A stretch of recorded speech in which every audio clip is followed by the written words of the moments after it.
Don't be judgemental.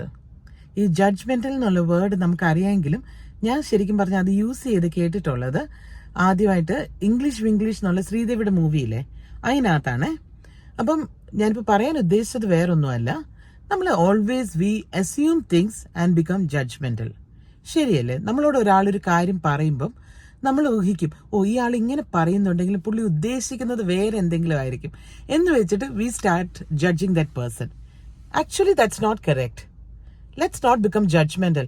ചിലപ്പോൾ ഒരാൾ നമ്മളോടൊരു കാര്യം പറയുമ്പം accept it as it is. കൂടുതൽ അസ്യൂം ചെയ്ത് നമ്മൾ എന്തിനാ അവരങ്ങനെ ആയിരിക്കുമോ ഇങ്ങനെ ആയിരിക്കും എന്നൊക്കെ ആലോചിച്ച് കൂട്ടുന്നേ. നമ്മളൊക്കെ ഒരു ചെറിയ ജീവിതമല്ലേ നമുക്കുള്ളത്. ആ ചെറിയ ജീവിതത്തിൽ മനുഷ്യരെ അവരായിട്ട് അക്സെപ്റ്റ് ചെയ്യുക. അവർക്കിനി അതല്ല വല്ല കുരുട്ടുബുദ്ധി ഉണ്ടെങ്കിൽ that's their problem, leave it. അത് അവർ കൈകാര്യം ചെയ്തോളും. പക്ഷെ നമ്മളോട് പറയുന്ന കാര്യങ്ങളെ ആ രീതിയിൽ തന്നെ അക്സെപ്റ്റ് ചെയ്യാം. ബന്ധങ്ങളെ കുറച്ചുകൂടെ നമുക്ക് ശക്തമാക്കാം. And don't be judgemental. അതല്ലേ നല്ലത്?